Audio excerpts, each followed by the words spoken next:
I'll be right there.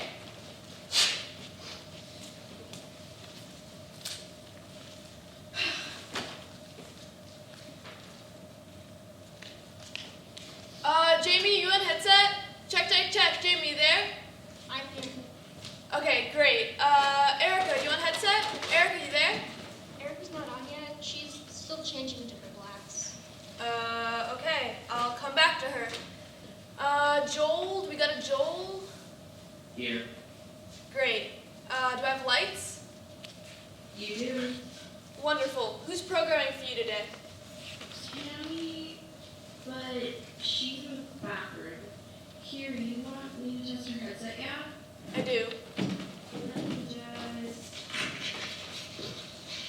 Alright, this is Tammy. You good? Gotcha. Thanks. Thanks, Molly. Do I got light, sound? Sound? Robert, can you pick up your headset, please? I just want to run a brief test. Yeah, hold on.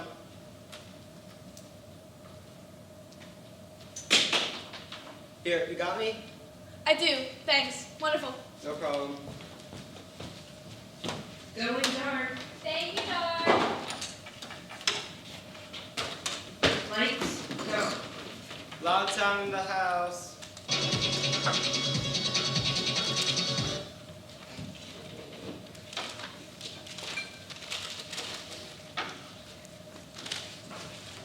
Ladies and gentlemen, welcome to our tech rehearsal. We are at a half hour. That means actors, please make sure you're signed in. We're going to be beginning in half an hour. Half an hour, everyone. Half an hour. Thank you, half hour. Erica, Uh-huh. what is that you're eating? Pink, salty, gross things. That's what it looks like from up here. Well, I won't say what it looks like. Okay, it looks real. I think they're shrimp chips? Or crab. They were just lying here. Oh, they're shrimp. That's how they're pink. They're Japanese. Oh, Japanese, right? Are they good? They're crunchy. I'm starving. You want apples? I have apples. No, I want something bad. When was the last time you had a Funyun? Oh my god. Years. Years. You want a Funyun? I haven't had a Funyun for 5 years. That weird, forever long, horrible aftertaste. I don't want a Funyun. Erica, what's that you're eating? Never mind. I don't want it. I don't. Jamie, is everyone signed in? All hands on deck. Wonderful. How's everyone doing? Cynthia's still in her street clothes. She has a question about her skirt. Okay. Is Beth down there? She was there just a moment ago. I'm currently tracking her down. Also, it's pretty muggy down here. I talked with Chip. He's bringing in some fans later today. He's going to plug them in as soon as we're done with the curling iron. Okay. All right.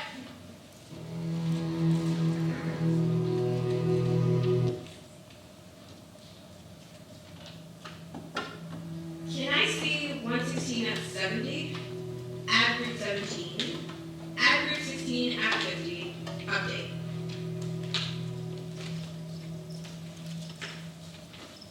Folks, we're going dark. You know what I realized? At the end of every test, I end up with bruises on my thighs from bumping into seats in the dark. You should get your vitamin C levels checked. Really? Is that it? Yeah. 4B. 4B. Huh? Are you bruised already? Yeah, that's sort of extreme. That's more like leukemia. Yeah, not yet, but I just recalled. What is to come?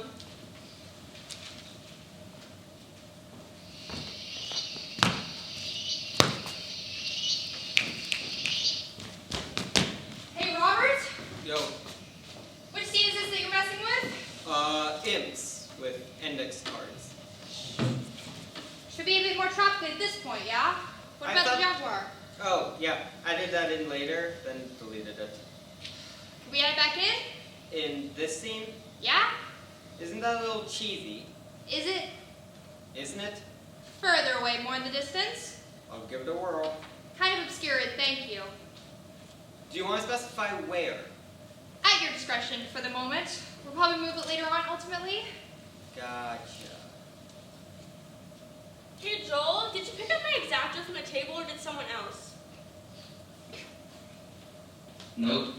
It's not there at all. Did anyone pick up a yellow box cutter X-Acto from the table? Hey, Robert, are those cicadas? Uh-huh. I thought so. I remember the first time I saw a cicada. I was 4. I thought it was an alien. They are big. Did you pick up my Big X-Acto 40. from the table? Because that way I'm not able to do my tasks, all my tasks as an ask. Can you really fill out the bottom on that thunder cue? Really fill out the bottom. Big bottom, my gal's got 'em. Oh, and totally killed the UV-12. Elliot, this mag light's for you. Was that my mag light? Oh, good. Yeah, you see it's gonna click on and off up there. On and off? Yeah. Wonderful. Hey, do you have another table back here? Yeah, what do you need another table for? Wardrobe wants it. Got it.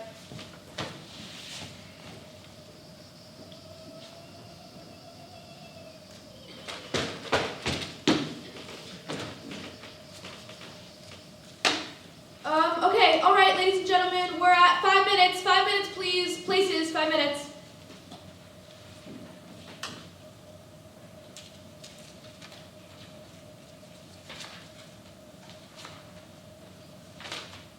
All right, Mr. Foster, please show me Group 601, please. 277 at full. Group 60 out. Okay, yeah. Show me Group 60 focused on the chandelier at full. In white. At 50. At 30. At 70. Are we still waiting for the sound to build? Yeah, we are. Jamie, you good for me to call places? Everything good for places? We need just a few more minutes. Sigget's still getting her skirt worked out. We just tripped breaker 9, so I'm gonna go fix it. Okay, is this the fans? Ben brought in one of those electric teapots and he forgot. He plugged it in. We talked about it. Okay, when you get a chance, can you, make a little sign? I'm gonna make a little sign. Okay. Hello and welcome to the new school theater. Please take this moment to turn off your electronic devices completely. The vibrate setting is audible in a theater this size, and fellow audience members and actors find the light of your LED screens distracting in the event of an emergency. In the event of an emergency, please return the way you entered. Thank you and enjoy the show. Please retrace your steps through fire while screaming. Hey, Molly. No one found a phone around here, did they? No, but we'll keep an eye out. Okay, thanks, Molly. Yeah, no problem. I've not only seen people texting during shows, but hold the phone up higher to see it better. I grabbed the phone out of the teenager's hands. She was texting during the entire show. I grabbed it and I placed it under my thumb. Ben, is this your shirt? I have 2 shirts. This one and a bluer, stripier one. This is the one I thought we decided we liked the most. Is this the one we like the most? It is. All right. Love it. Do you want me to bring the other one back again? We can see it again. No. Love it. I like this one. You do you? I do. Then I change. No. We can go with that shirt, but now I question my taste and judgment. What are we in for now? So we're still waiting for them to get into costume. Jamie, how much longer? We're like 2 minutes away. 10 minutes. I'm no longer ready.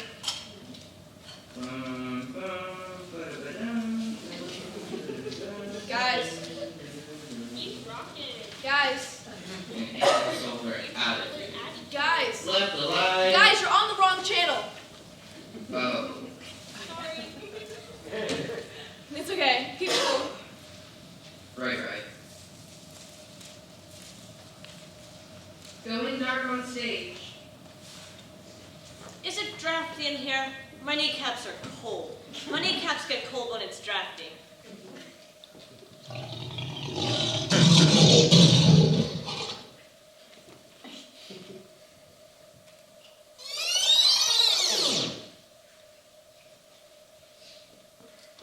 Oh, is this for me?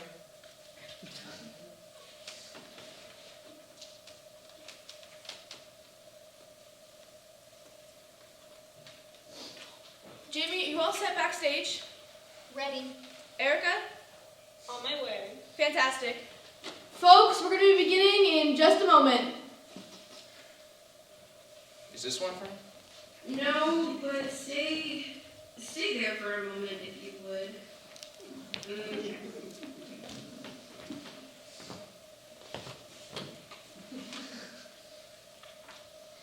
Good to go. Okay. I think. Cool. Julie? Lights is waiting. Elliot, we're ready. Yep. Ladies and gentlemen, I want to thank you in advance for your hard work, because I know that this is going to be a long process. Actors, I'm sure you already know this, but this is your time to say, I need help, I can't see, I'm terrified.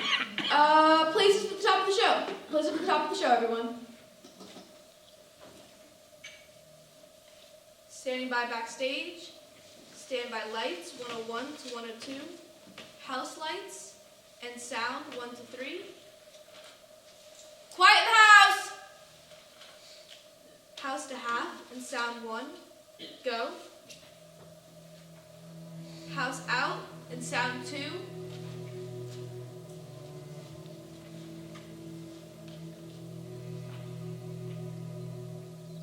Go. Lights 101, go. This is the count. This is the count. Lights 102, sound 3. Go. Charles, were you listening, Charles? Okay. No. Ladies and gentlemen, we're going to hold. What do you think? Well, I think it's disgusting, unfortunately. Too much visibility? It looks like the beginning of a play. Right. Why did I think that a dim was preferable to good old-fashioned blackout? Why indeed? I know why. Because there's no such thing as a good old-fashioned blackout. Is there no way to eliminate that exit light? We can't eliminate the exit lights. One day, I'm going to eliminate that exit light. Not on my watch. That is 1 square foot of masking tape between me and theoretical bliss, Richter. Remember that the aisle lights aren't on. They're broken. So that's going to be a part of the overall light lead profile as well. And when are they being fixed? The guy's coming on a Monday, so we can get them up before first preview. And they can't just stay broken until July? They cannot. Where's the love? Dr. Ford, do what you can. What I think about that cello is that I could not hate it more. It was my choice and I could not have thought of a more underwhelming one. It is a bit solemn. At first I think they should enter with nothing, but then I think, no, we are Germans. I mean, I'm right? Needs a little something something? A little something something. Something. I'll play around with something. Play around with it.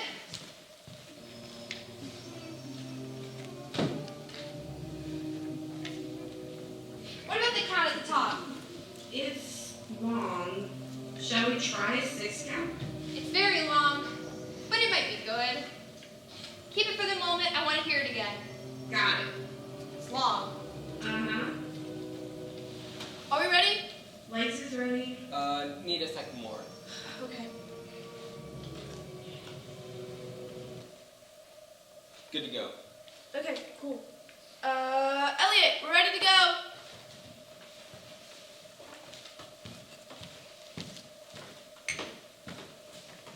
Eva, my darling, Ben, my dearest, I want to try getting you there in the pitch dark. Let me know what I can do to help you get you there in the pitch dark. In the pitch dark? More or less. Okay, cool. Okay, guys, so we're gonna stand by to run through this again from your entrance, but this time you're entering in the pitch dark. Jamie and Erica are gonna be backstage to assist you. Places, please, places. Everyone in position back there? All good. Okay. Standing by backstage. Standby lights, 101 to 102. House lights and sound 1 to 3. Quiet in the house. House to half and sound 1. Go. Go.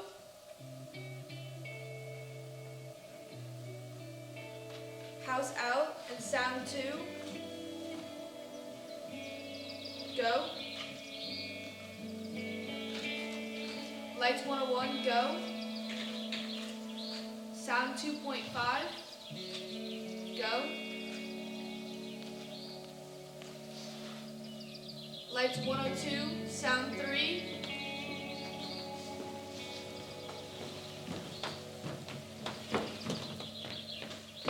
Go.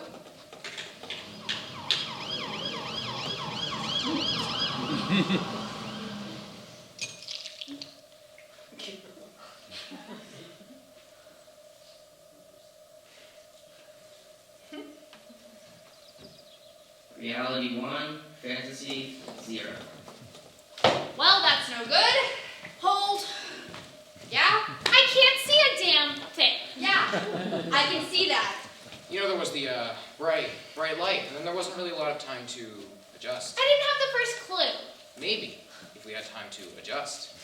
And all I could see was the radiant glare from my enemy, the exit sign. And actors swimming around on stage in a radiant glare. Do you know what this was like? It was like that Allen Poe story, where the man is in the dark and he knows there's a pet. If I were going to situate you further from the yawning gap, I'm a big fan of actors not plummeting off the stage into the audience. Me too. I mean, they paid real money for this thing. And look at Eva here. At least 200 pounds and all those pointy bits. Can I get tiny dots of glow tape on the edge of the stage too? Tiny ones. He doesn't know there's a pit. He finds out there's a pit. And Ben, I think you can stay as you are. Beth? Night vision goggles for the actors. It's good, right? Steampunk, yeah? I'm not feeling it. Eat your carrots, people. Eat your carrots. Guys, you can handle this dark. Oh, and Jamie, can I maybe have some tape here for my mark? Ben, I don't think we want a nasty wind blind right in the middle of my hard-won dark. Not if it's a question of life or death. You're on your mark, Ben. I am, but it's strictly by chance. Not a lot of faith in you, Ben. And Eva, we're gonna resituate you. I have to say, there's a real small part of me that thinks a motorcycle wouldn't be the worst purchase I'd ever made. It'd be close. It'd be close. Okay, Eva, can we have you at position, please? Where? Here-ish? There's to the left and back pace. Another half pace. That's fine, right? Yep. Okay, Eva, please hold while we relight you.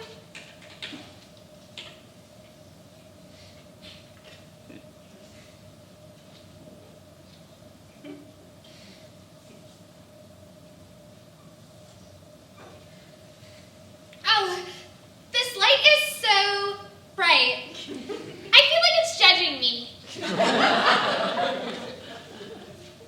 Darling, the light is just doing its job. I'm judging you. Judging you and finding you wanting. Oh, that's nice. There'll be another big bright light right in your eyes. Excellent. And small spikes right in the stage. Excellent. All right, you're good. All right, Eva, would you step forward? Forward. Okay, can you feel it? Uh-huh. Okay, so it's back a pace. Uh-huh. Okay, so now you know. Now you know when you've gone too far.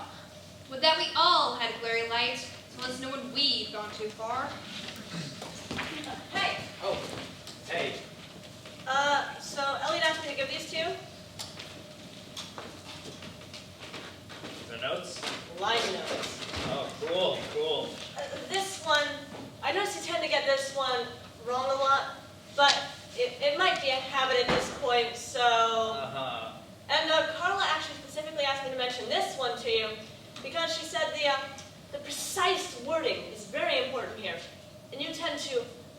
to approximate it. Okay. Well, great, man. Thanks. I'll take a look at it. And if you ever have any questions, I mean, feel free. If Elliot is available, of course. I mean, I obviously won't be able to answer everything, but I can give it a shot. Okay. Well, yeah, great, man. Just let me know. Cool. I will. I just bought this, sir. I can't tell you what it's like to wear a sweater I hate as much as this one. Yeah, I know what you mean. I mean, it's bad, right? Come on, you can tell me. Well, I guess it depends on who you are, and I don't really know you that well, so... Yeah, I hate it. All right, we're due for a 10. Take 10, everyone. Thank you, Jen. Thanks, Ken. Thank you for this gift of time, which is not yours to give.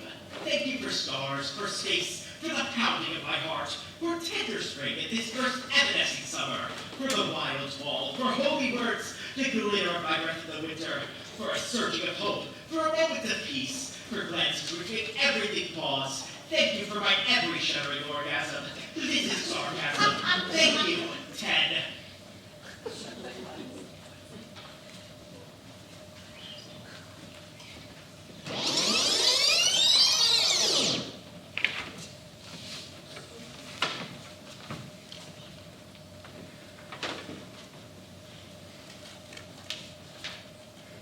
Did he have a prayer book among his effects?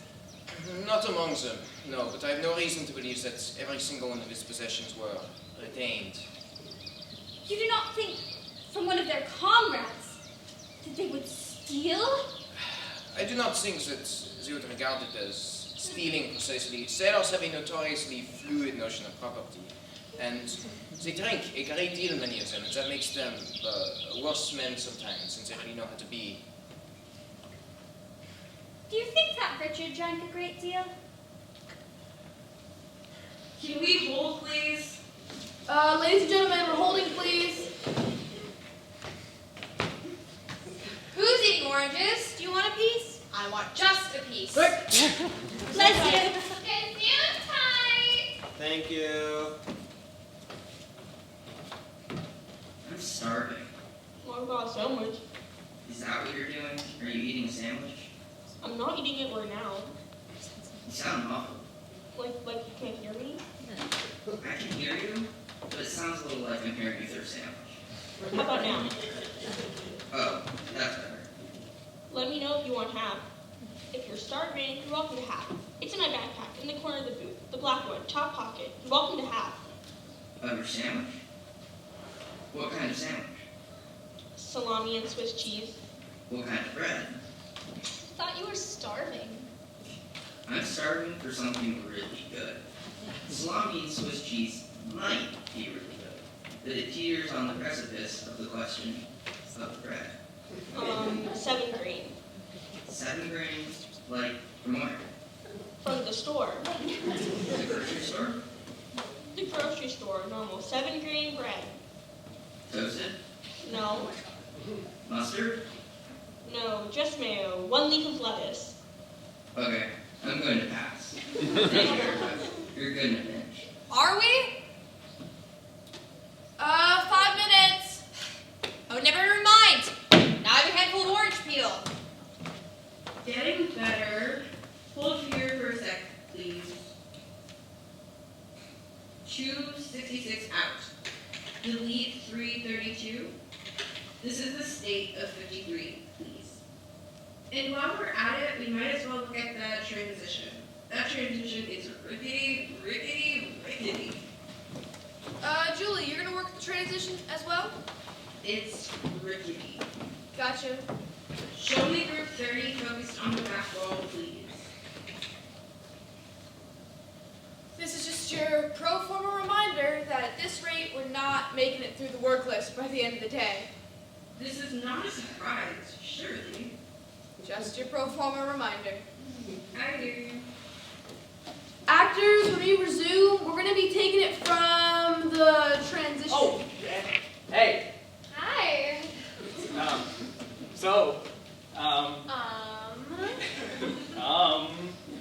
I was wondering if we could do that again.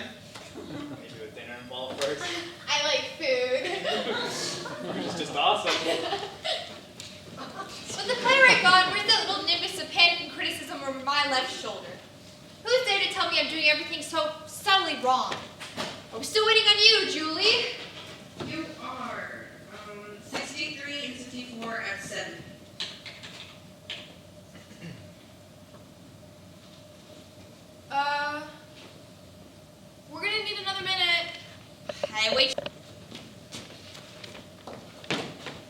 Carla say she'd be back today? She was over-optimistic. I did not pray to the flu gods. They work in their own mysterious ways. Oh, I don't know. I just don't know. Oh, I know. Let's try group 81 at full. Oh, there it is. Look at that. Yes.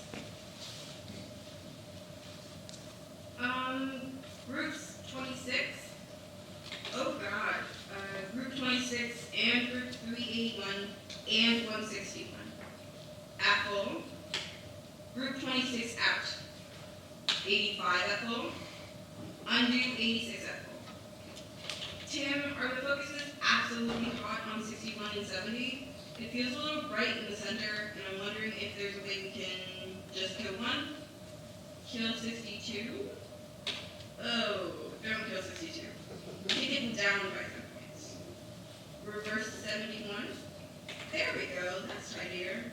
Then back that truck up, and we're good to go. Okay, super. Actors, to the stage for the transition. Transition, please. You know, I had a nightmare about this transition last night. This one? I know. I suppose it reminds me of the transition I had as a child. Still so slow. So slow. I can't even get Facebook. You know where it's bad? Playwrights. Or was it Playwrights? Somewhere I've been recently. MCC? I know. It's like, it's already a dark room full of electricity. Well, one of my teachers, he fell asleep in his class. He'd take out his teeth and put them on your desk. His falsies. The goal is still to do a run before first preview, right? That's still a goal. I feel like that's entirely possible. It is entirely possible. Eva, to the stage, please. Eva Anders, to the stage. Here I am. I was tinkling. That's what the break is for, Eva. Oh, sure. I was bored. This is from the knock. The knock. Knock away. We ready? Ready, steady. I'm all in. Erica? Ready to rumble. Okay, standby lights, 141 to 144. Standby sound, 32 to 37. Standby Erica. Okay, we're all set. Lights 141, sound 32, go.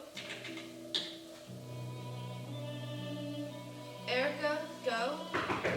Sound 32.7, go. Sound 33, go. Erica, go. Sound 33.5, go. Erica, go. Erica sees.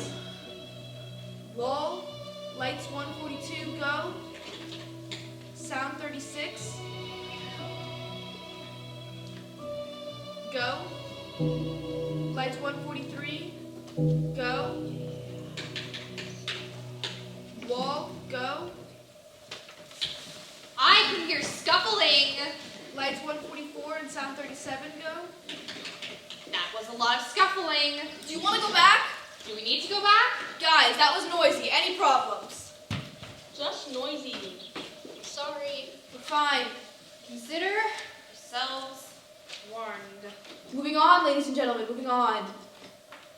Did he have a prayer book among his effects? Not among them, no, but I have no reason Happy? to believe that every single one of his possessions were Happy-ish. retained. It's better. Did you not Blackout was late. Was it? Noticed. that they would steal?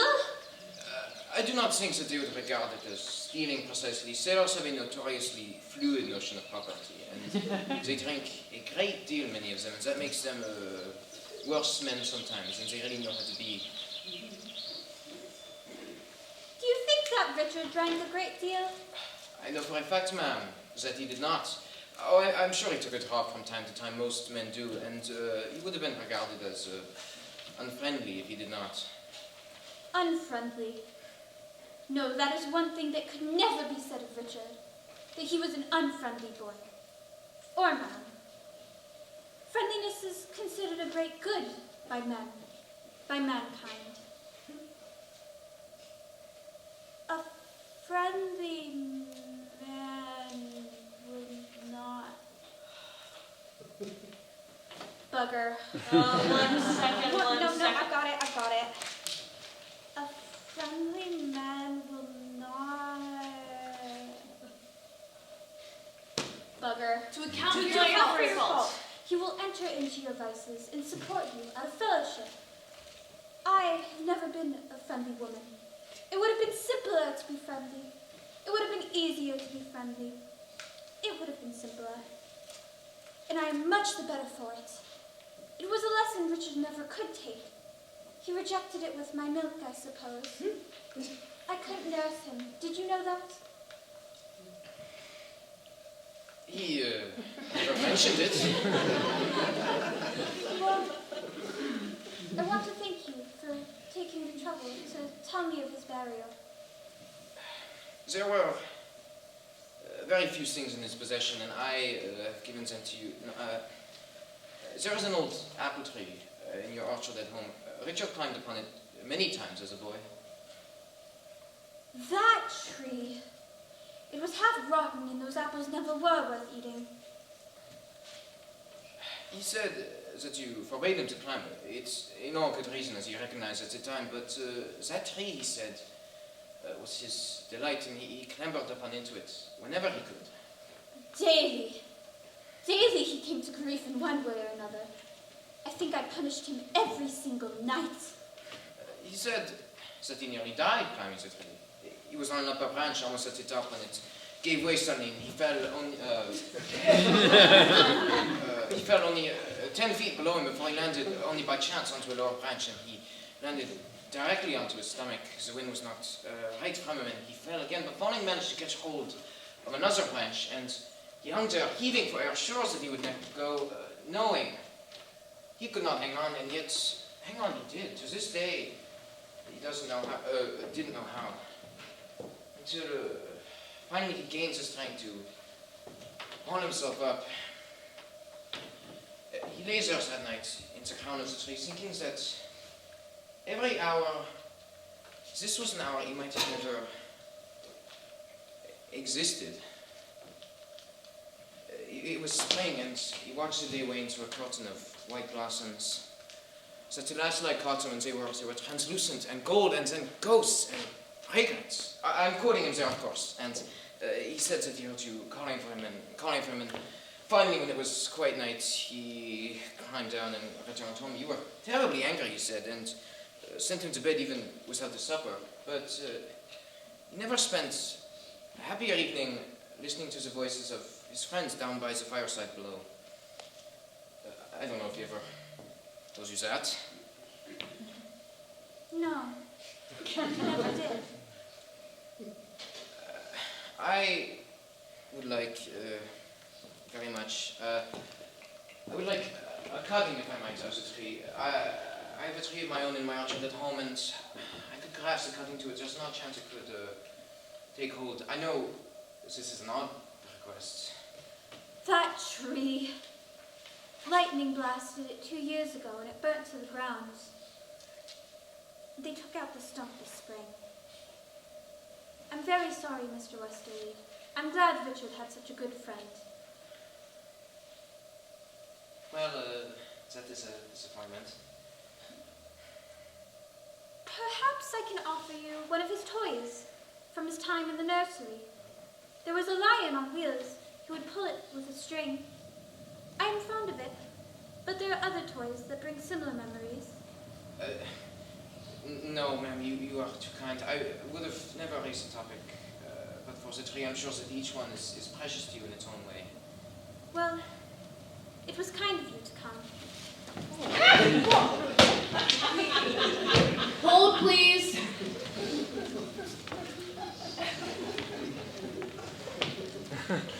That is the Imp Master. thing?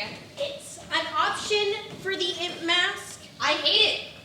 Very, very much. It can go away. You did like it when it was a prototype. That was when it was much more raw looking. So, raw looking is good? Raw looking is very good. Dr. Ford? What are you thinking? I think this is generally right, but I think... Is this in the ballpark of what we were talking about? I think that there should be a little bit more darkness streaming in around. Does it want to be murkier? No, I think it's a scene that takes place in the shadows or in a... More light? No, but there's that aurora of light, around an eclipse. You know what I'm talking about. It's a parlor with all the curtains drawn, right? Well, Basically. it's not a breakfast nook, but I think that the ending should be a surprise to everyone. So, a normal, nothing spooky, nothing icky. Yeah, but I think there should be a bit more light in the proper areas. You know what I'm talking Gotcha. about. Let me try something out. Paul, that isn't your shirt, is it? Beth!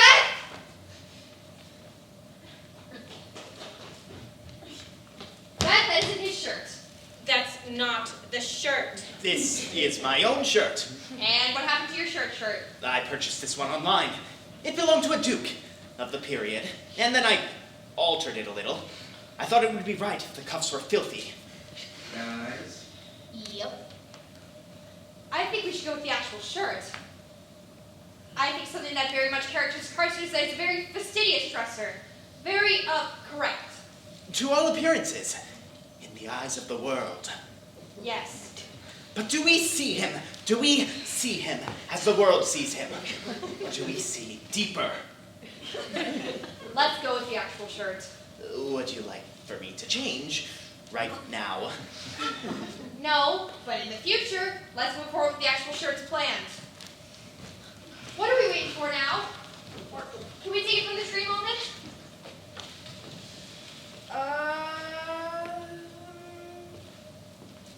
Yeah, 1 second. Yeah, okay. From He Was My Despair. I'm sorry, Brony. He had nearly died. My apologies. From He Nearly Died.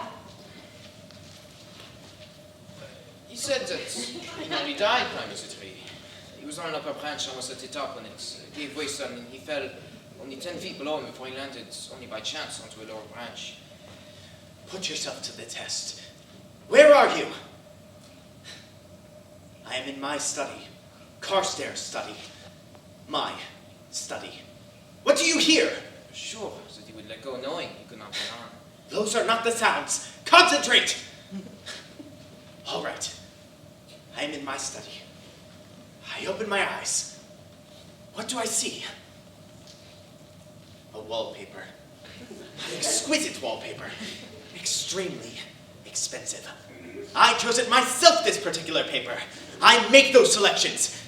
I do not consider the act feminine. On the contrary, a man creates the world around him.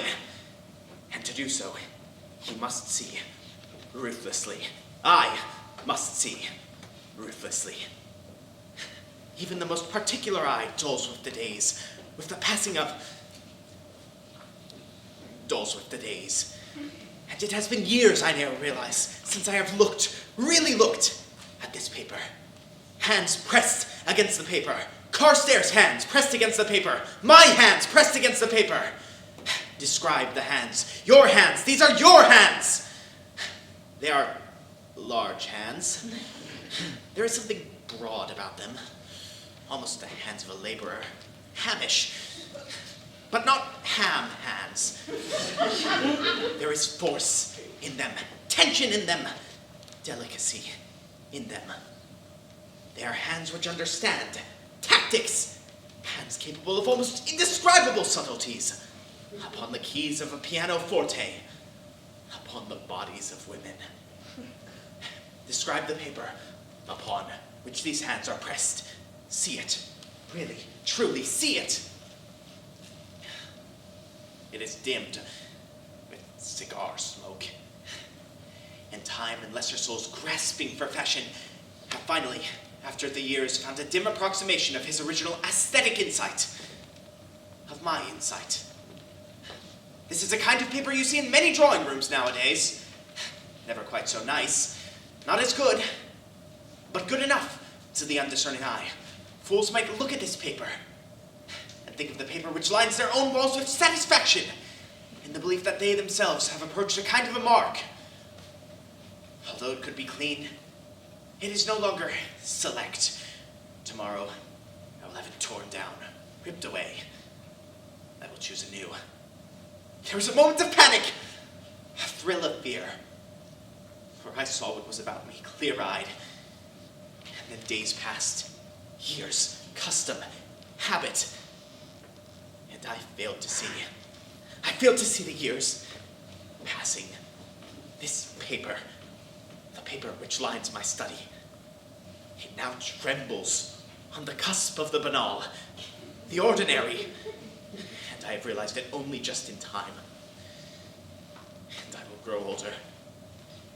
And I will lose my faculties. And time will fog my head. And there will come a day when I will look around.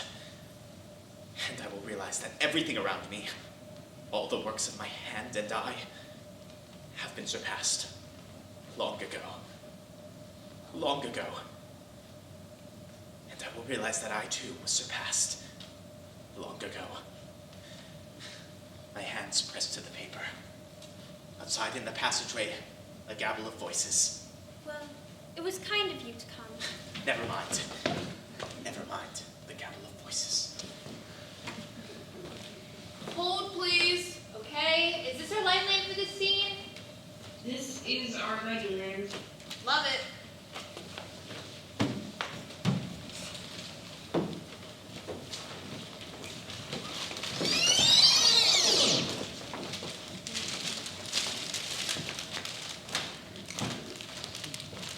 Hey, Oh, hey. chip thingy. No, man, I'm good, thanks. I cannot stop eating these. Yeah? They're addictive. Yeah? That's why I don't even start. That's discipline. That's totally discipline. Oh, no, it's not. And I totally respect that. I totally respect that. I mean, look at this. It says tiny, tiny chip. I wear this chip out like 10,000 times, right? And I'm not even hungry. There is no instinctive imperative to eat the chip. I do not have to eat this chip. I ate the chip. I simply do not have the willpower. I totally admire that you have the willpower. I've got a trainer who's a real hard case. I've kind of got his voice stuck in my head at this point, so that kind of helps. Oh, you have a trainer? Yep, Like, he's not just a guy at the gym, he's your whole trainer. I'm one of his clients. But his job is to train you. Yep, That's his job? yeah. And he's good. I mean, he's an asshole, which helps me out a ton. I can give you his name if you want. I mean, I don't think I'll ever. Here, I mean, he's really good. Here, let me fetch his name out of my phone. Oh, thank you. No problem. Just mention my name when you talk to him, because he works on a referral-only system, that's all. Cool. You ready? Let me go get my phone. I hated that episode, but it moved me. Yep. I had an emotional response, and then I hated myself for being such a sucker. I think if you cry, it wins though. I didn't cry. Same thing. I think you have to respect if you're moved by it. Otherwise, you're setting up like a artificial mind-body-spirit dichotomy. What? I think if part of you loves something and part of you hates something, the part of you that loves something wins and is right. Okay, first of all, dichotomy is two, right? Not three. Triotomy? Whatever the term is. You said mind, body, spirit, which is three things going on at once. Well, our brain is divided into two halves, so I don't think we can have triple responses. Well, first of all, I think that's just your brain talking. Yes, it is. What indeed? What? That's what I'm saying. What I'm saying is that our brain is set up to dichotomize, but the world, because of its structure, isn't structured into dichotomies. We just perceive it that way. Okay, but aren't we part of the world? Wait, but putting all of this aside for just a moment, what about my brain structure means that the dumb, stupid, sentimental part of me, which is moved by a cheap emotional setup and some gooey music, is right? Why is that part right, and the part of me which knows I'm being played is wrong?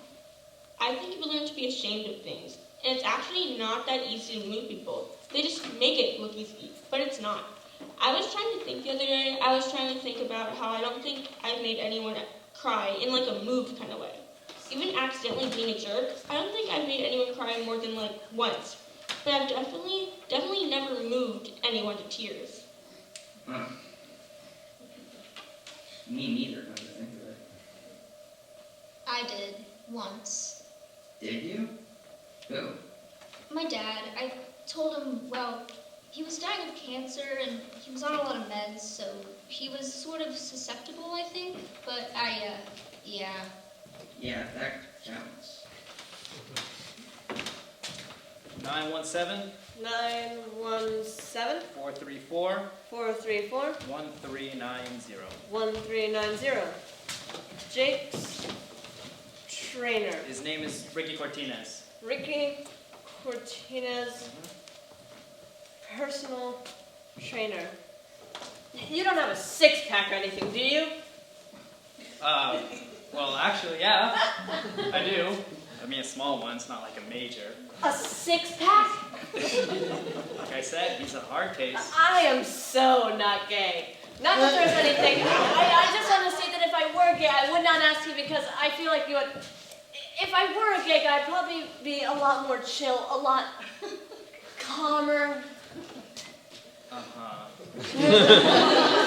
So is that a lot of work, a six-pack? It's a lot of work to get it established. Not as much to maintain. You get into a rhythm. You lay off the chips.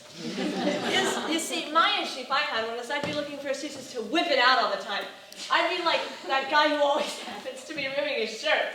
I'd be that guy. But your agent must know, right? Yeah, my agent knows. Cool. Dad, can I have boobs for the bordello scene? Oh, you don't need to. Yeah, I know, but I was thinking with the corsety thing anyway, maybe I should be kind of spilling out, right? It's possible. Were you thinking for just this one scene? I was, but if that's too much to ask with all the quick changes, maybe all my characters should be stacked. Hey, Ava. Just so you know, I'm getting bazoombas. Bazoombas? Bazzas? Bazoombas? That's right? Bazoombas. No, I don't know. I can't tell. I think bazoombas is right. Well, I'm getting them. If you want to upgrade your firepower. Oh. I guess I feel like I'm fine, aren't I? You are totally fine. I feel like I'm fine. You are totally fine. You are? I just didn't want you to feel taken unawares. Maybe I should. Oh, do it. Can I?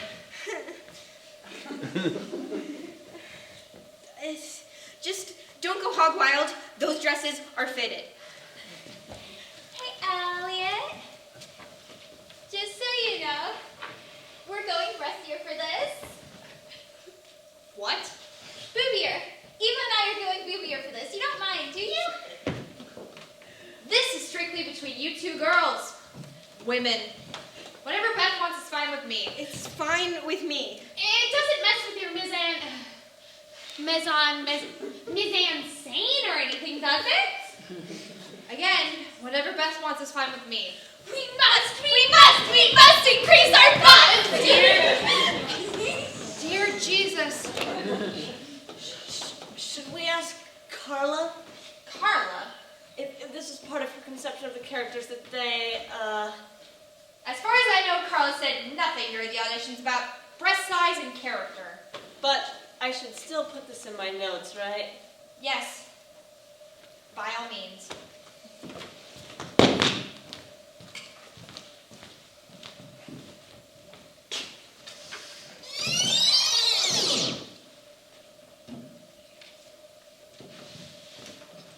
All right, ladies and gentlemen, we're back at places.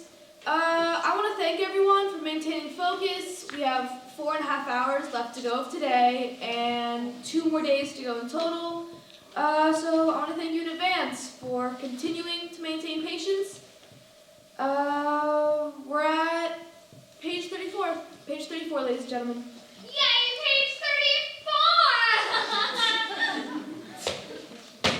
Let's see if we can all bear down and finish this play in the next 30 minutes. If we all bear down and finish this play in the next 30 minutes, we're gonna go home early and take the next 2.5 days off. Ben? 10-4, Chief. Actors to the stage, please. Killing the mosquito. Actors to the stage. Ben, could you muck up your hair a bit? You want me to lose the part?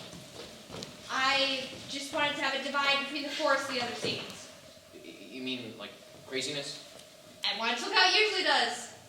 Like, really cool and sexy. That's right. Alright, I'll see what I can do. There's a lot of gel. Ben! We need his hair to have the power of variability. Between the modern and the other scenes? That's right. Oh, that's great. That's all very well and good. Right now, we're defying the laws of physics just to get the costume changes in time. Actors to the stage, ladies and gentlemen. We can't find Jake. He isn't down there? He was here half hour, but we can't find him now. Did you look outside? Is he smoking? I looked outside. Okay, did you look at the bathroom? Not yet. Alright, did you try his number? No. Okay, alright, I will.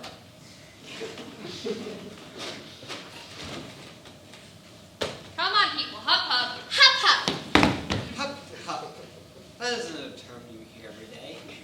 Hup, hup, people. Hup, hup. That's a leadership term. A phrase. You know what you need? A quirt. That's right. I do need a quirt.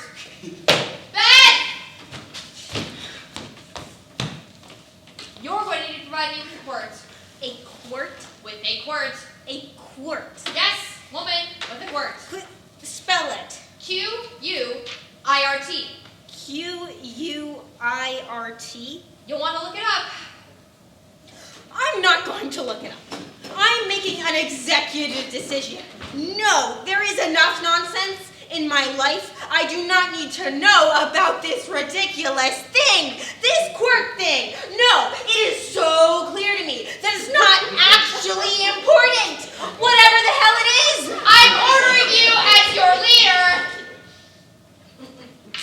as my leader. As your leader. I'm ordering you to find out what a quirt is. Sorry, Elliot. I'm keeping it sane. Quisling? What? I hope you don't think I'm a Quisling. Oh, yeah, I totally know what that is. Well, luckily I can't think of it anymore. I'm downstairs if anyone needs me. Listen, I'd really love to get started on this. 10 past, Richter. You're losing your grip. Okay, we're missing Jake. Kwanzaa. Jake! Jake, come over to the stage, please. Jake, I'm gonna give him a call. I'm gonna give him a call now. Jake, this is Molly Richter. We need you down on the stage immediately. Thank you. Hey, there's a spill. Spill where? Right over... Okay, Jamie? Yep. Jamie, we have a spill in the house. Looks like a water bottle upended. Water. Big... Anything? Yeah, On my way. Okay. big beatery. Very lucky mini flood right down the left aisle. It's almost like a water feature. Oh, hey Erica. I found your X-Acto knife. Do you still need it? No, I have a better one now. Okay, I'll go put it on the table. Oh, that one can rot in hell. No, listen, I'm incredibly sorry. Young Jake, there you are. I am incredibly sorry. I was on a phone call and I completely lost track of time. My total apologies. Politics sensitiveness, you get your butt up onto the stage, if you will. Jake, I need to remind you not to leave the theater in costume. Oh, right. Yeah, I'll be totally careful about that. Sorry, Molly. Okay, great, thanks. Jake, you've decided to join us. Yeah, I'm really sorry, everyone. Down, sec. Our box office bonanza has returned. Guys, it's happening. Hi, Paul. Yep. What's happening? Did you really, You're gonna hold me up absolutely here, man. lose track of time? I did. You don't lose track of time. You are punctual to the moment, punctilious, polite, correct. And then every now and then, you're on a phone call. You lose track of time. You don't lose track of time. You know exactly what time it is. You employ a calculus that these extra 10 minutes on a phone call with a high-power personage in Los Angeles, I'm just guessing here, are more pressing, more valuable than 10 minutes in this room. Or forgive me, does any of this really matter when your apologies are, as you say, total? Shit. Paul, you're not actually on stage for this scene. I'm not! I'm off stage where I am able to give it my full attention, in all of its vague and sloppy glory. If glory is the word I most wanted to use, which actually it isn't. Eva, Sigget, no offense. You are both actors for whom I have a real regard. Sigget is a more serious and committed performer, but Eva, although you generally insist on squandering it, you have a real talent and some fine instincts. Paul, that's enough. You haven't earned your place at this table! God damn it, Paul, you fucking moon! I can't stand it! Do you know what it was I didn't say when you asked me, which is such bullshit, such bullshit? Don't you ever remember what it was like when I touched you? Which what controlling bullshit? And I said no to be polite because the truth, which you are so very fond of, the truth is that yes, I do think about it. I do think about it every single day. Since now I have to see you every single day. And every single day I look at you, and I do remember you touching me, and I shudder. You fucking ruined it! Wow. Yeah. Wow.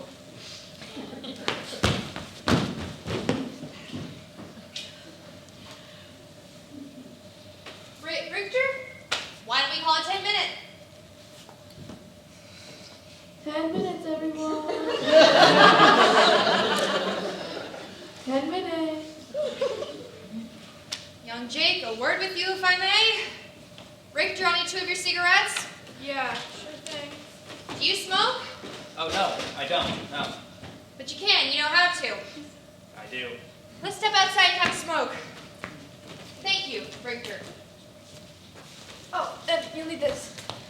So we will. Yeah. Not in here. No fire. No darkness. This is the malady of the American theater. And make it 15. 15 minutes, everyone. 15 minutes. Thank you, 15.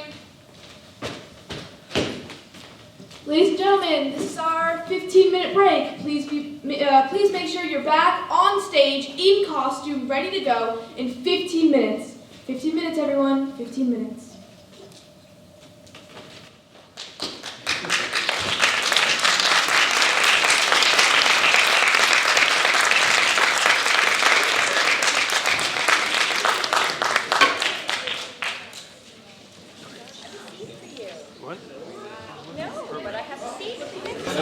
It was like they became slumber parties, like people's living rooms, like furniture covered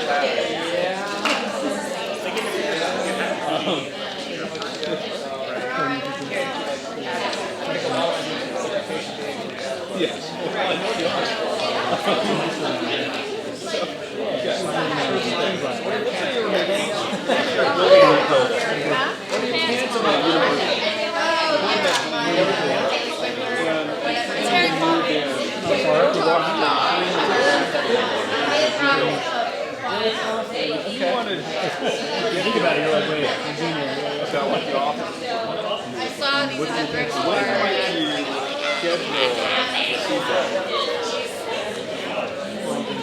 Okay, that's good. And what I want to hear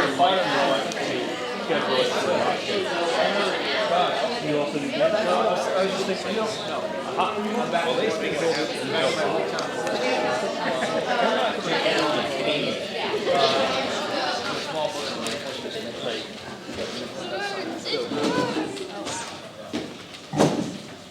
that's why I with my dinner. And dinner is? Tonight, dinner is a horrible microwave deep dish pizza from the deli in the corner. Right. It's true. Sometimes people just to stay alive.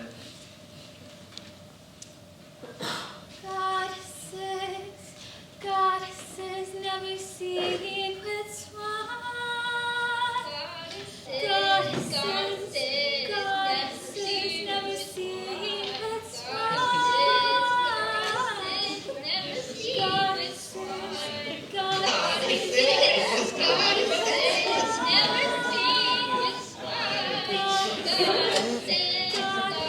Alright, folks! We're back from dinner. This is half hour. Please be on stage in costume. Half an hour.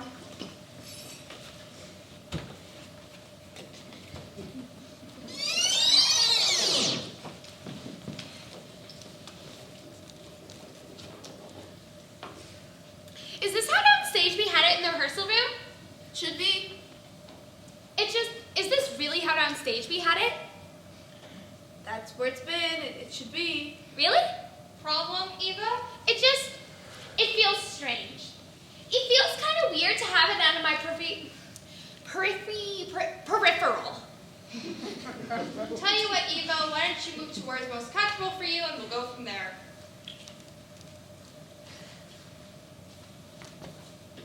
Could we have it there? Julie? Works for me.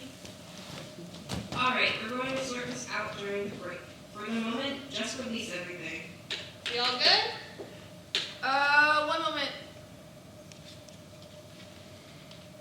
Okay, alright. Top of scene, please. Top of scene.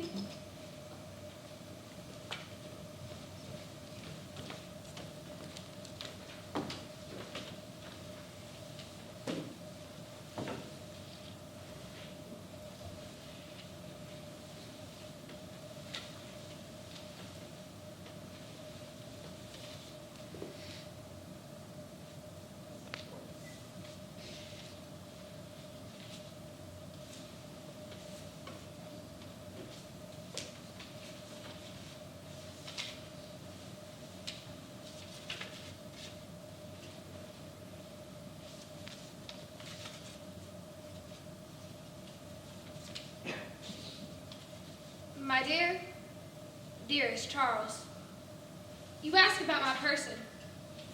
I am considerably tattered. And there are some marks on my back. I was lashed for insubordination. Do you know what that is, to be lashed for insubordination? Not since we were Canes, boys. I wanted to know what that is, to be lashed for insubordination. As a man, I wanted to know what that physical injury is, what that humiliation is. So I was insubordinate. The mate knew it was deliberate, calculated. The whole crew knew. He gave me such a look, but it was provocation and could not let it pass. I was ringed on the foredeck by a circle of uneasy men in the hot noon, and he whipped me. It is a mark, and I will carry it for a while, but I do not suppose that it will be a scar, so do not know if it will remain when I see you next. Maybe that you will never see it.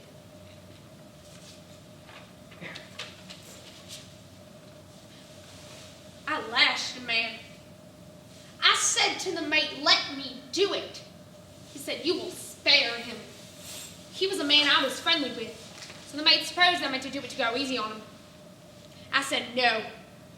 I've watched you beat men. I'll go no harder. I'll go no softer. You can step in if it isn't so. Like the time I took my own lashing, it's impossible to know what that thing really is if you choose it. Our heart is made from our choices, and our life is made from which we cannot choose. The man I lashed would look me in the eye again, he would have had the same physical injury if I had done it or no.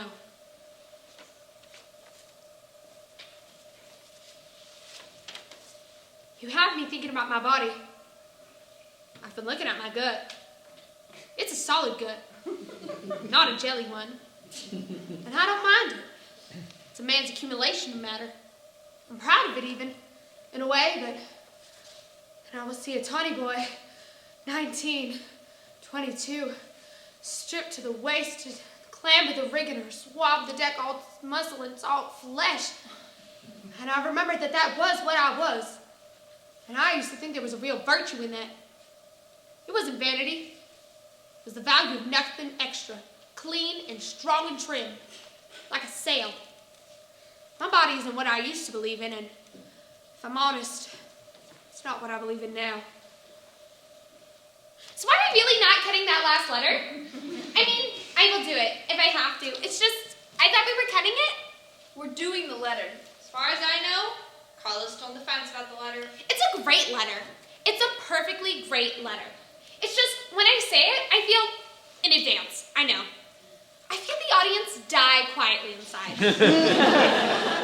Moving on. Noted. Moving on. Right. Moving on.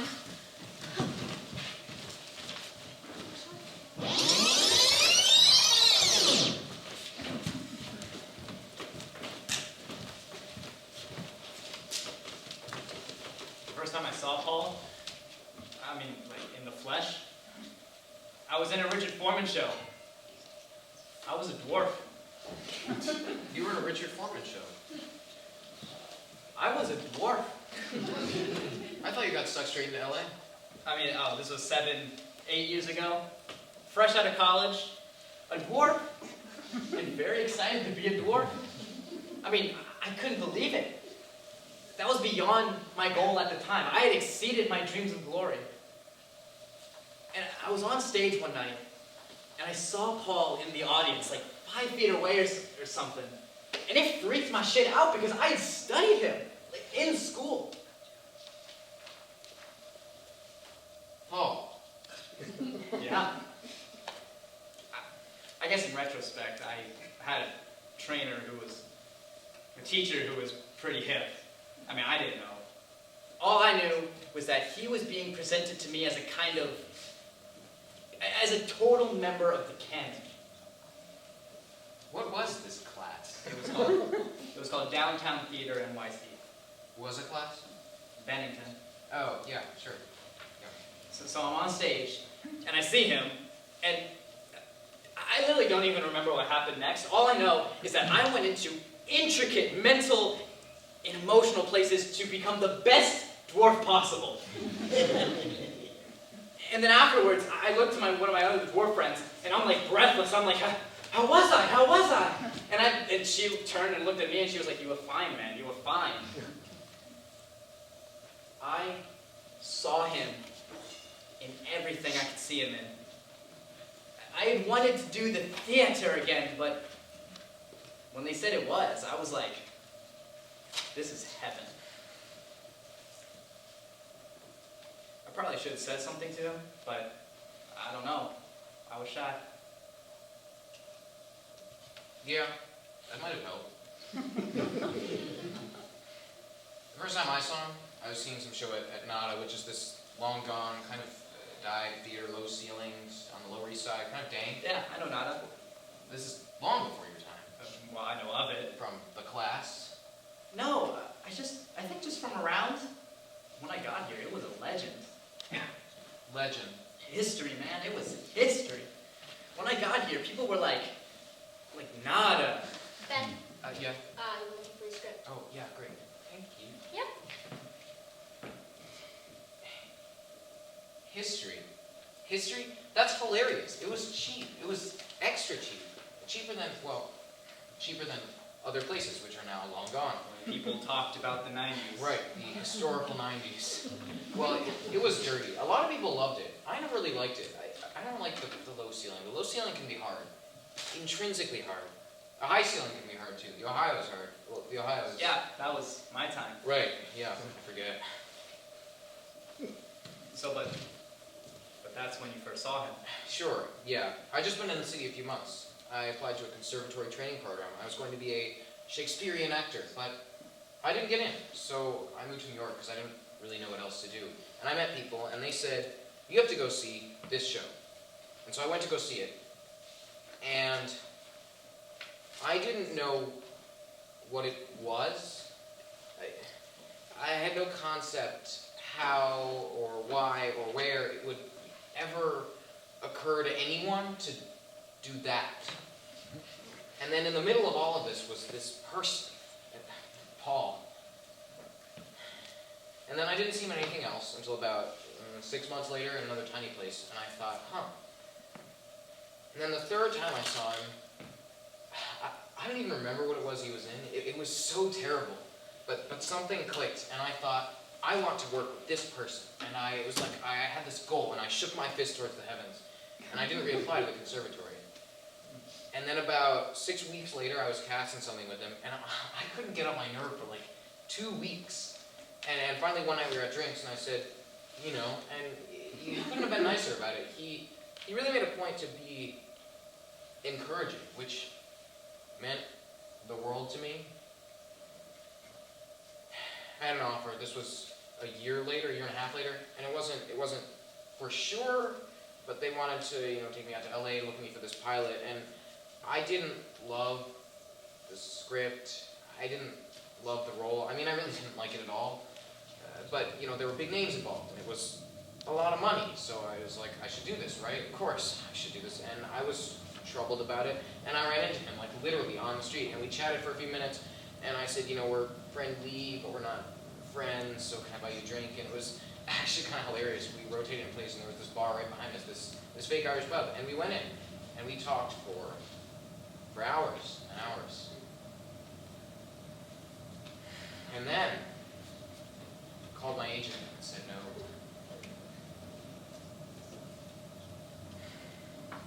Did the show get picked up? Yes. It's still running. Literally, I cannot bear to say the name. It's not a good show. It's really not.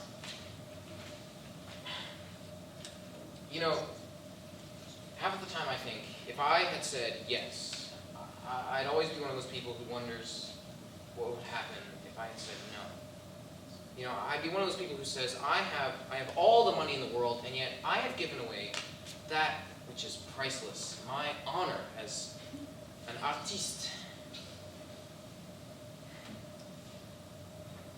Is that a quote? No. The other half I indulge in net worth porn.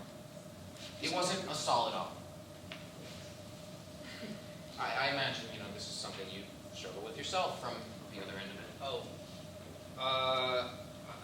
I've actually been quite fortunate with the projects I've been involved in. Right, yeah. Yeah. Sure.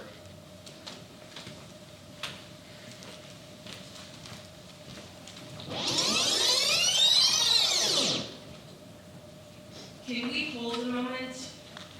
Hold, please.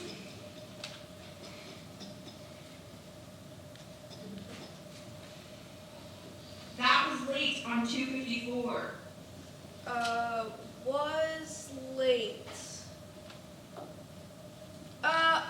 Okay, wait. So it's bum bum ba da da da da da da da. Wait, I'm just gonna run it.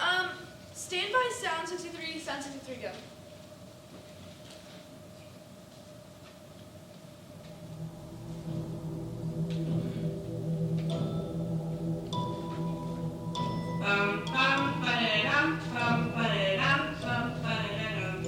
And that's where you need to hold it. Hold. Ba ba da da da da da da da da. Okay. Shall we run through it again? Imps, will you please retract? We're gonna run through this again from the top. Ready backstage? Ready. Ready. Okay. Stand by lights 252 and 253. Stand by sound cue 62. Lights 252 and sound 62, go. Lights 253.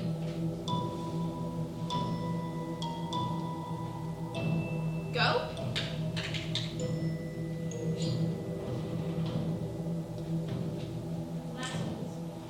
Hold, please.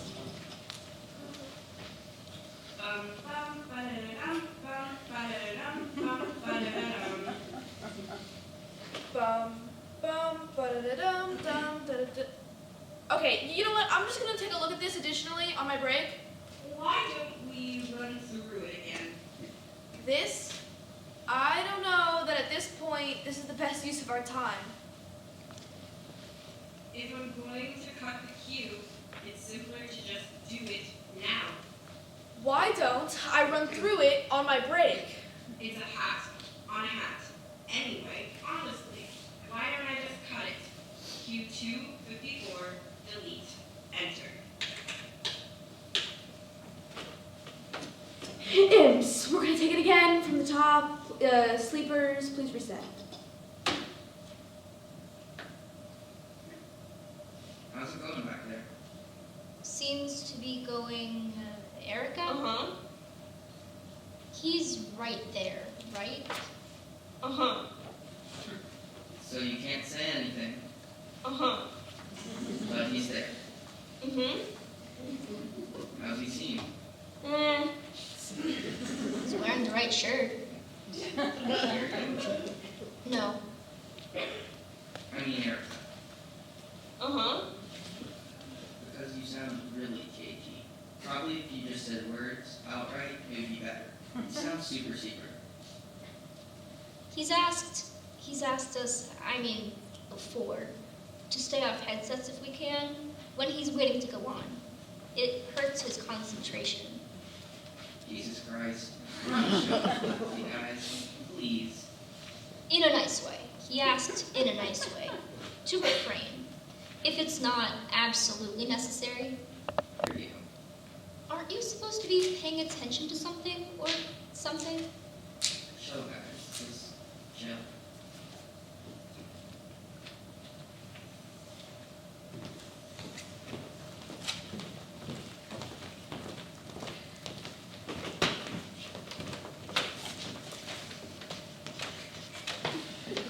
Lucille, you are a marvelously ginger girl. She is, isn't she? She's got a lot going on. And what I'm going to do with you, I'm going to tickle you on the belly. Now? And then I'm going to rumple your skirt. Oui. And then I'm going to take you upstairs, all the way up the stairs. Now, what do you think of that? She isn't 6, Charles. Well, I think it's splendid. But before you do, would you mind getting me one of those fizzy drinks? I'm so terribly thirsty. And then I can't wait. Can't wait, no. Of course you can't. One more of those very expensive fizzy drinks, right up. And what are you doing here all by your lonesome? I'm not at all alone. Of course you aren't. I'm right here, aren't I? Technically speaking, you aren't here at all. You're there. Not anymore, I'm not. Well, you better move back before he returns. What if we was to slip upstairs? We'd be over and done by the time you return. Richter, Over it. Fizzy drinks is wingless. it's your place. Over and done. Madam, my Now? pride. Do we really have to? No. We really have No. to. Ladies and gentlemen, please hold while we replace a lamp. We're going to be back momentarily. Jamie, is he heading towards the dressing rooms? Just the bathrooms, I think. Okay. How homely behind are we? Well, fairly. More than normal. Yeah, quite a bit more than normal. Brilliant. I relish the challenge. I embrace this opportunity to excel. I accept the vast self-improvement which is going to wash over me at a miss because I have the spine, the spleen to progress forward against horrible obstacles instead of doing what a sane person would do, which is chuck this and go home and sleep for 5 days and then apply to law school. What are the chances we open this, you think? 50-50? You know, I took the LSAT 5 years ago. Just on a whim. My scores were pretty good. 5 years years ago, it probably wasn't too late to go. I did a show here back when it was home where a mouse ran on stage halfway through a performance and then it died. And I was supposed to have the big part of my scene right next to the dead mouse. And so I changed the blocking really anywhere else I could find lighting. And my scene partner didn't see any of this. And he was that kind of actor anyway, always kind of paranoid about whether you'd undermine him. And he was so angry. And afterwards he was like, "You are really pulling focus there." I was like, "Yeah, I'm pulling focus away from the dead mouse." Hey, Molly! Yeah, Eva? I know this really isn't great timing, but I got a call from my agent. Okay. And she really, really wants me to go in for this audition for that new Soderbergh series. Okay. And they want to see me today. They would also want that character to continue forward for at least a few episodes. She's basically a girl, but she has a secret. Okay, well, we're really behind. I know, but since we've been working in a sequence anyway. Well, now that Paul's back, we're running through the script in order. If Paul hadn't taken off yesterday, there'd be that whole section I'm not in today, right? Okay, like, when would they shoot it? Oh, not until the run is finished. I'm not going to get it. But I don't think if I go in and audition, my agent will go ballistic. Okay, whatever. I'll see what I can work out. Great. Thank you, Molly. Okay.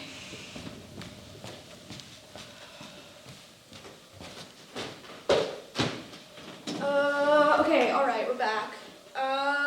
We're taking it from... Where do you want to take it from? Charles's exit. Okay, from Charles's exit. Lonesome.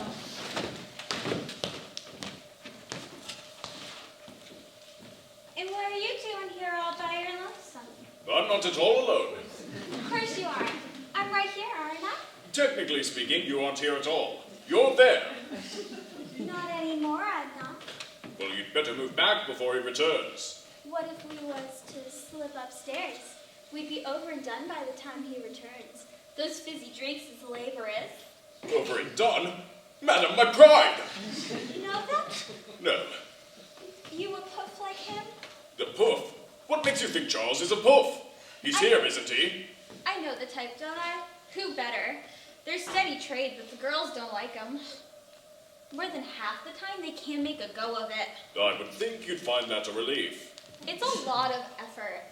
And besides, a girl has her pride. Well, I can assure you then that Charles isn't a puff. You don't like him, Horace? Madam, I adore them, but I'm afraid I have very expensive taste. And I don't suit him. To your credit, your sins are simple and easy. Even a child could commit them, and any competent priest could absolve them in a moment. The women I crave are depraved. I don't mean physically, but if I told you what they were capable of, you would blush. They are deeply skilled liars, incredibly accomplished flatterers. Of themselves, most of all, they have exquisite control over the heart muscle and can feign any emotion to perfection. Musical voices, musical talents, and wonderful minds. Wonderful, terrible minds. They sound exhausting, those women. Besides, I'm popular here because the men here are looking for a bit of fun, a bit of a laugh. Popular because I'm chatty. Besides, I can't play any instruments, but I can sing something wonderful. Can you, Lucille? I can indeed. Extempore, or do you require the piano? I can throw my head back and sing anywhere. Would you like me to right now? Yes, please do. A gentleman of my latterly acquaintance flattered me with compliments divine. He said my looks would suit a Grecian goddess. Oh, I Charles, said, there you are. Madam, I'm so sorry to interrupt such a performance. Do you know what the Italians say? They say brava, brava. But you must be parched. And here is your drink.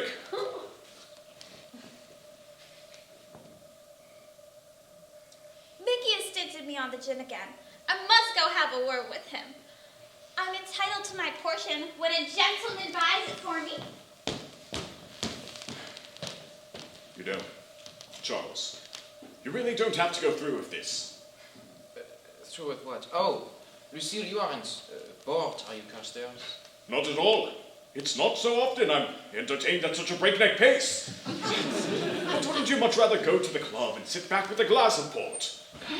I don't think that Lucille is a bit tasteless, Carstairs. I think she is a perfect example of her own sort. She would be tasteless if she aspired to be any more genteel.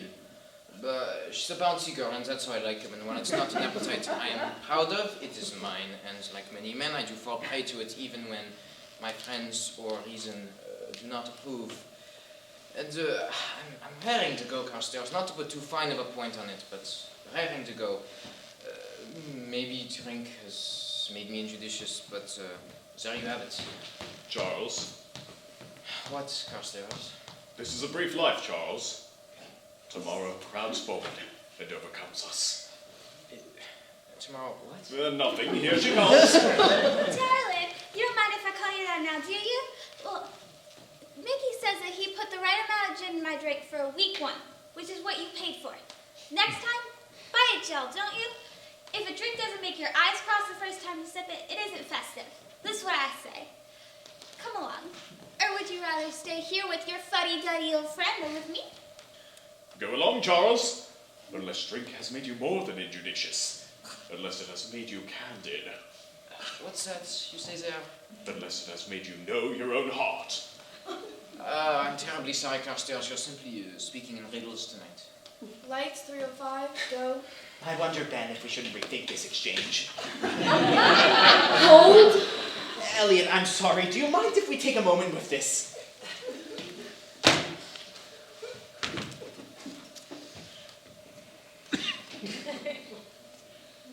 What did you have in mind? Because I don't...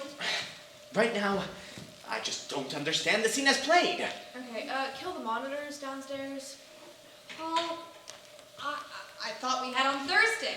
I thought we had We've reached talked a lot about tortured Victorian sensibilities. We've talked a lot about not knowing. I know Carla is very interested in the idea that this is a time where one cannot know. Something I find academic and naive, as I have stated. I think that even in our own time, it's possible to be motivated by forces which we cannot understand and which we cannot recognize.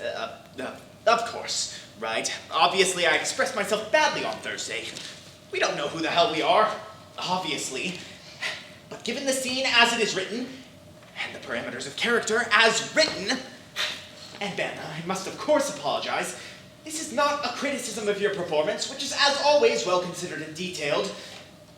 I'm simply trying to apply myself to the dramaturgy of the scene.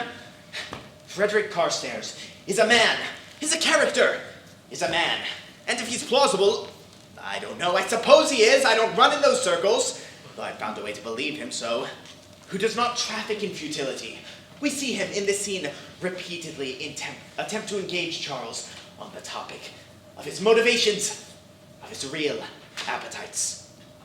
Would Carstairs do if Charles was not, as Tony Kushner says, albeit in a rather different context, on the threshold of revelation? What is this scene about? Is it about a man who does not know himself, who cannot accept his own sexuality, which is, in this day and age, a well-worn topic? Would Carstairs so apply himself to Charles if he did not see a real opportunity to bring Charles to a productive self-understanding? Or is Charles merely a fool and Carstairs merely a foil? Let me just... Does Carstairs see accurately, or is the play ridiculous? Am I speaking, in this scene, am I speaking to a man who is oblivious? Or am I speaking a man who is trying desperately to see out of his own eyes? Desperately. His eyes burning through the cage of his face. Trying, some essential part of his soul trying to make communication. Again, Ben, this is not a criticism of your performance. I am simply asking, what are we doing here? Does Carstairs perform an essential function to the scene, or is he merely forwarding the current of the plot? In life we are all vital.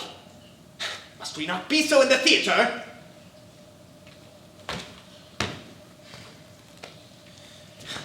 think that everything you say is insightful. I think that everything you say is relevant to the text, to the subtext, of the scene, of the play overall. I think that in terms of insight and balance and subterranean You motive, want us to shove it under the rug. I want those choices to be informed but to remain inexplicit. Because you believe in your heart, gut, that is the richest choice. Or because that is the way Carla would have it. I think that Carla's interpretation of the scene is a thoughtful one, or at any rate, a sensible one. But you share my belief that there is a more evocative truth. I think that's an interesting question, the question of intention. I think a fruitful way of looking at it is that Carstairs... I do new plays because I love work which has just emerged from the present moment. But, and I mean this with no malice whatsoever, I wish all playwrights would just drop dead after completing their scripts. The person who writes the play is not the same person who struggles to understand it through their own insipid personality. I treasure the art, but so often the artist does not have the courage of the art.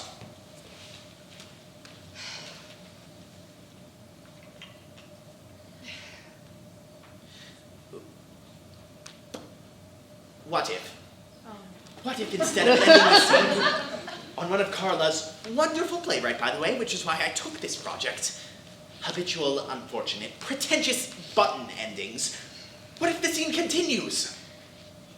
If it continues. We can improvise for the moment. Carla can have a look when she returns, and she can use our work as an inspiration for a new scene, or perhaps just a guideline. I'm happy to allow her to incorporate whatever of my language she may like. I'm obviously not talking about a complete rewrite, just a continuation of the thought which will allow her to exploit the rich vein of inquiry which she herself originated. 2 or 3 pages at most. On the outside, 4. Okay, Paul. This is tech. I know it is. I know it is. But this ship is foundering. Are we going to allow ourselves to sink? To drown? Because the effort appears too great? I know this is a terrifying idea. This is supposed to be the home stretch. And I don't propose this lightly, and I know we risk damage, insuperable damage to the production. And believe me, the thought terrifies me too. But I'm more terrified of the damage to my soul, to all of our souls, to the souls of the audience, which will give itself to us willingly. Do we face their need with cynicism? Do we shrink away from this moment, this pivotal moment, and the very real bravery required to face it? More than just to face it, to change it. Change it. What I'm proposing is difficult, so difficult, but not impossible. Are we going to let the opportunity of completing this endeavor in a satisfactory fashion slip away? Only because we are too exhausted. Only because we are too afraid. How can we live with ourselves if we bring something into this world which isn't good enough? We're not being paid enough to do shoddy work. Good luck. Paul.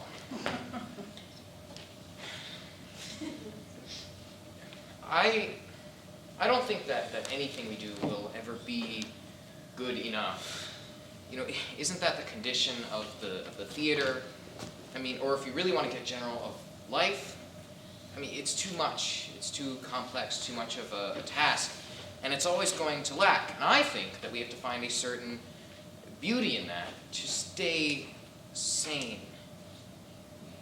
And I don't know if Charles has the strength to know himself. I mean, he still has to get through the other half of the play, so...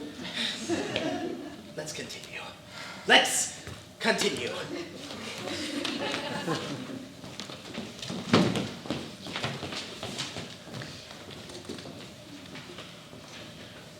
I mentioned my degree in rocket science. You did. Undergraduate. What was that? It's an undergraduate degree, right? Yeah, in rocket science.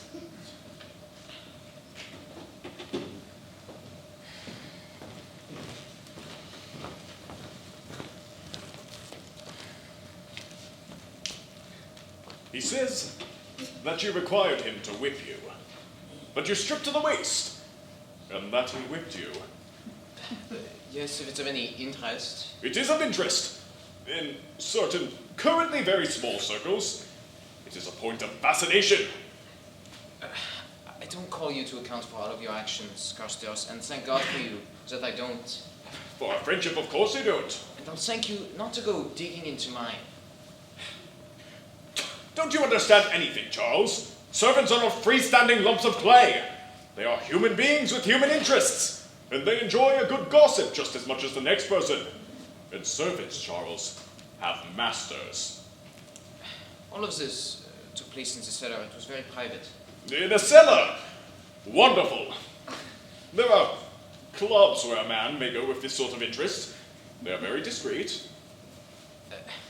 This is not a sexual appetite, just this is an inquiry. An inquiry into what, Charles?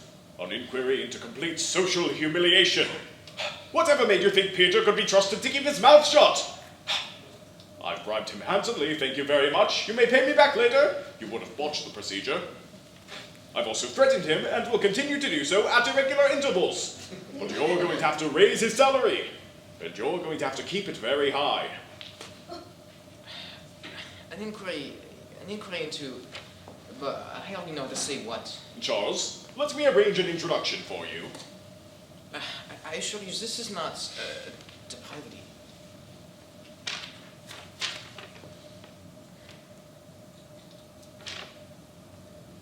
Ah. I should have liked to know what he experienced. Richard's adventure on the high seas. We can't either of us know. No, don't look at me like that, Charles. I don't trivialize it. Richard had an appetite for the transcendent. That's why he took his whipping at high noon on a ship in the tropics, surrounded by a circle of uneasy men, rather than in a basement in Chelsea. You can never know what he experienced. You haven't got his wild and bewildering heart. But I can search for an approximation. You can play act, Lights yes, 3 to 2. but it is a Stand piece by. of theater that will destroy you. Lights 3 to 2, go. And it won't be a romantic destruction like Richard's. Hold. It will be the grimmest, most trivial kind of obliteration. Did we get a rewrite? No. Followed by a few talked-up passages and a suicide in a rented room. One of the commonest ways to die in a city. You are an extraordinary man, only in the eyes of God, to whom we are all in astonishment. To the world, and in truth, you are a common person, inextricably bound up by mundane laws, which I can assure you, you do not have the force of character or imagination to break. How will you discover what kind of man you really are? Climb for the highest place possible. It will crumble beneath you, like a rotten bow in spring. And your arms will swing wildly, but they will not catch. And you will fall down towards the ground. And you will watch the petals fall down over broken yew, like snow, in your dying moments, in a great shower of light and white. Paul. Going dark.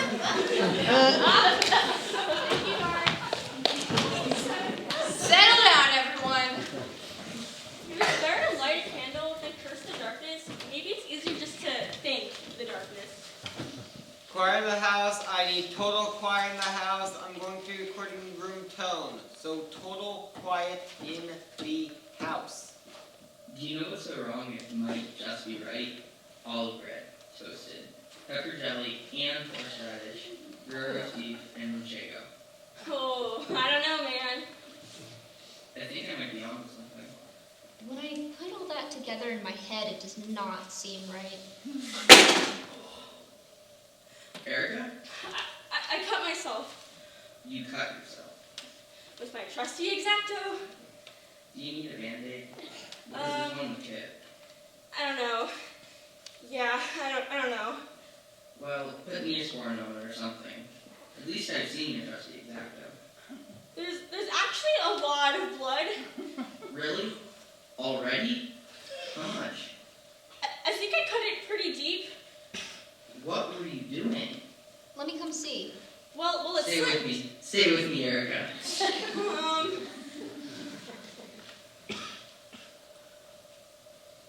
Don't go into the light. Also, probably does it hurt? I mean, yeah, but it's more like a throbbing. Or it might be broken. Alright, let me put some light on the situation. Oh, yeah, that's a lot of blood. How much blood is there? Oh man, it's dripping all over the floor. Alright, I need to get a paper towel, I can't see.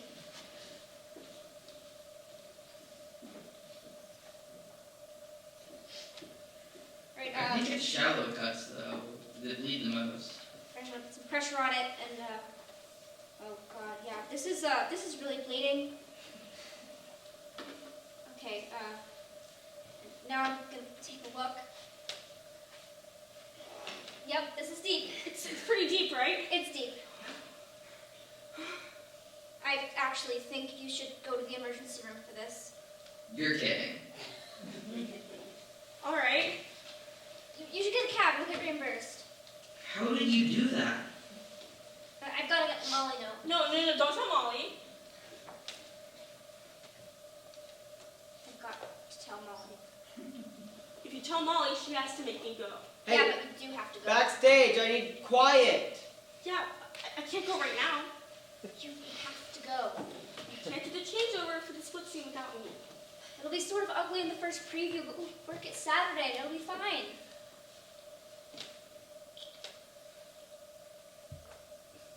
Alright. I'm going to go to the hospital, okay? But I'm just gonna wait 2 hours, that's all. Erica, don't be ridiculous. Go to the hospital. It's just 2 hours. I'm not gonna bleed out in a couple hours. I'm using electrical tape, look. Erica, you're still bleeding. I'm going all in now. Don't. It's just 2 hours. You can hold together any wound with electrical tape. I totally saw that on some show about a man in the desert. You can stop any wound with enough pressure. This is enough pressure. Don't tell Molly. Pretend like I never told you. Okay, I've got this. Let's just get to the end of the night. Neosporin. Make sure you put Neosporin in there.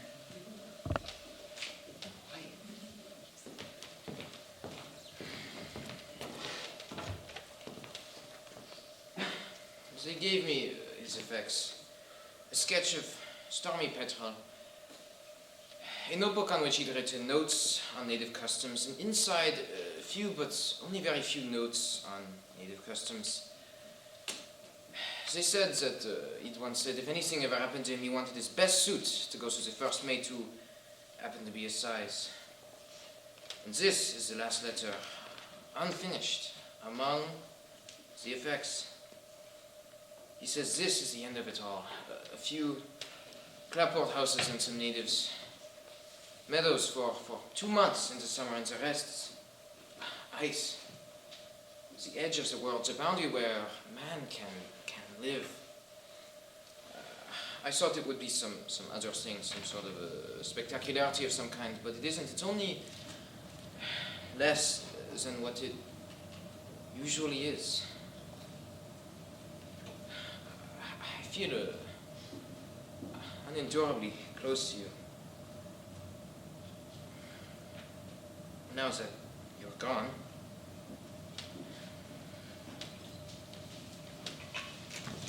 Ladies and gentlemen, we've come to the last 25 minutes of our day. We're going to push through, though, to the very last seconds available to us. Reminder, please be here at 11 a.m. sharp tomorrow morning, bright-eyed and bushy-tailed, as we've got a long day's of work ahead. Yeah.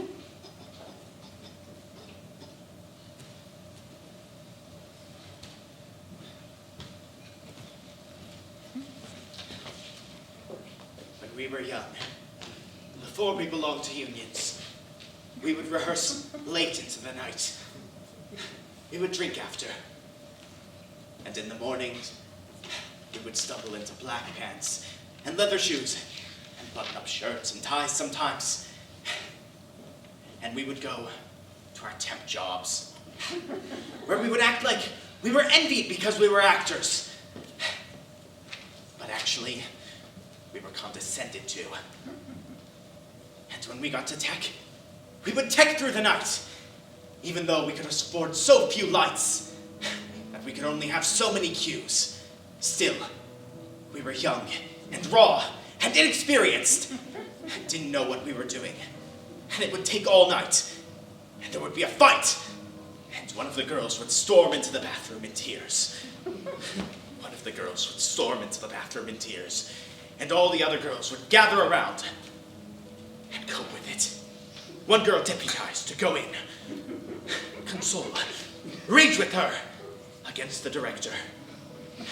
Someone might be drunk. Maybe someone was just a bit unhinged. Someone would start shouting. Someone would begin to sing. Everyone would sing. When we stumbled out, it was dawn. The neighborhood might still be dangerous at this hour.